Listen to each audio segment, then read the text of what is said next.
By this method, your spiritual master will regain his consciousness. Following Sri Chaitanya Mahaprabhu's advice, all the Buddhist disciples began to chant the holy name of Krishna congregationally. Krishna! Krishna! Krishna! Krishna! Krishna! Actually, in coming from Frisk Street to here in the morning, I was walking along, and there's still a lot of people around at that time. And one young man, he was with a couple of other friends, and he came up and he just put his head right in my face, and he shouted, "Ah!" So I just said, "Hare Krishna!" And then they all started jumping about and saying, "Hare Krishna, Krishna!" I think there was a bit of derision there, but no matter really. It was quite nice.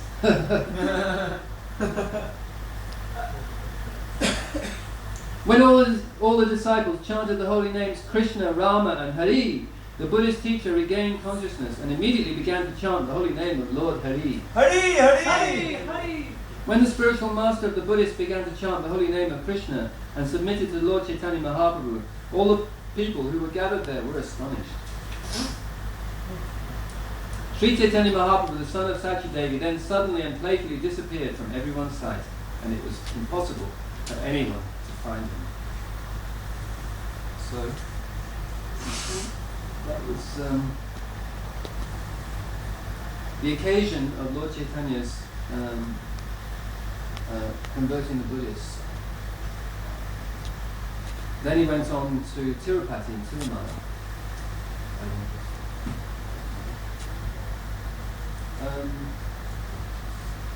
Okay, there's one other occasion which is well known, which is in Sri Chaitanya Charitamrita, Adi Leela's chapter 7, Lord Chaitanya in 5 features, where it's explained. We haven't got much time, so I'll just briefly speak about it. That it was the occasion where Lord Chaitanya Mahaprabhu was staying in the house of Tapan Mishra. And Tapan Mishra and Chandrasekhar, excuse me,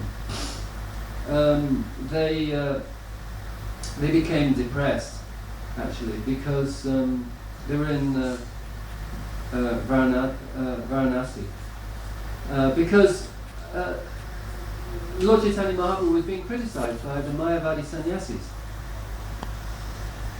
So, actually, Lord Chaitanya Mahaprabhu was there in order to instruct Sanatana Goswami. But they, Tapan Mishra and Chandrasekhar, they submitted an appeal unto the Lord.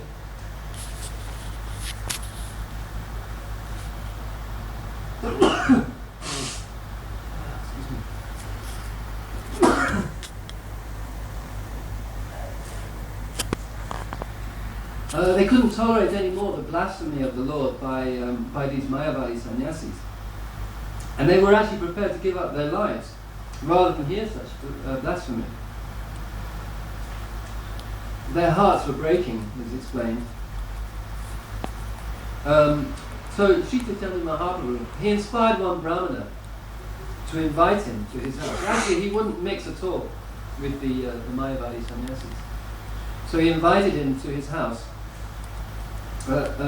This Brahmana invited Chaitanya Mahaprabhu to his house, and he accepted on this occasion. And the Brahmana invited all the other Mayavadi sannyasis to come along. So he accepted the invitation, and he did this just to show mercy upon the Mayavadi sannyasis. Excuse me. So they were all sitting there in the house of this Brahmana, and Lord Chaitanya Mahaprabhu, he immediately offered his obeisances to the sannyasis. And Prabhupada explains in the purport that one shouldn't be disrespectful to anyone, to say nothing of a sannyasi. So he paid his obeisances to the Mayavadi sannyasis. Then he went to wash his feet, and after he washed his feet, he sat down just near to that place where he washed his feet. And then he exhibited his mystic potency, his mystic power, by manifesting an effulgence is described as being as brilliant as the illumination of millions of suns. Just imagine what that would be like. The illumination of millions of suns. So, when those sannyasis saw that illumination, their minds were very attractive, and they all immediately gave up their sitting places and stood in respect. And the leader of the Mayavadi sannyasis was Prakashananda Saraswati, and then he addressed Lord Chaitanya Mahaprabhu with great respect. And I'll just repeat what he says, and then we can finish it. He said, please come here, Your Holiness. Why do you sit in that unclean place? What has caused your lamentation? The Lord replied, I belong to a lower order of sannyasis, therefore I do not deserve to sit with you. Prakashananda Saraswati, however, caught Sri Chaitanya Mahaprabhu personally by the hand and seated him with great respect in the midst of the assembly. Prakashananda Saraswati then said, I understand that your name is Sri Krishna Chaitanya. You are a disciple of Sri Keshava Bharati, and therefore you are glorious. Anyway, there's not time to, you can read it in the 7th chapter of CC. But ultimately, they asked, why don't you study Vedanta? And Lord Chaitanya Mahaprabhu replied, the reason is that my spiritual master considered me a fool, and therefore he chastised me. You are a fool, he said. You are not qualified to study Vedanta philosophy, and therefore you must always chant the holy name of Krishna. This is the essence of all mantras or Vedic hymns. And then there's quite a long purport. So basically, this is the conclusion of the whole matter, that simply by chanting the holy name of Krishna, one can obtain freedom from material existence. Indeed, simply by chanting the Hare Krishna mantra, one will be able to see the lotus feet of the Lord.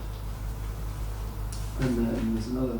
Anyway, there are many instructions here that actually the ultimate essence of all the Vedas is just chant the Hare Krishna.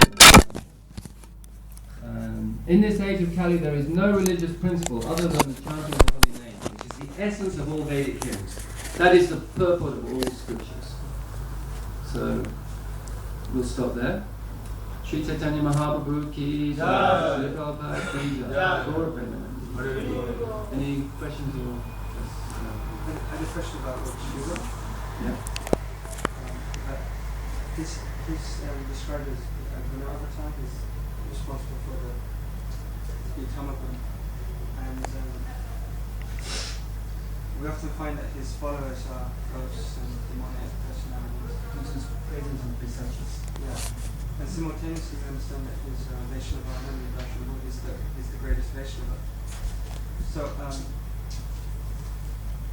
one question was, in what sense is that a service to the Lord? And secondly, in what way does he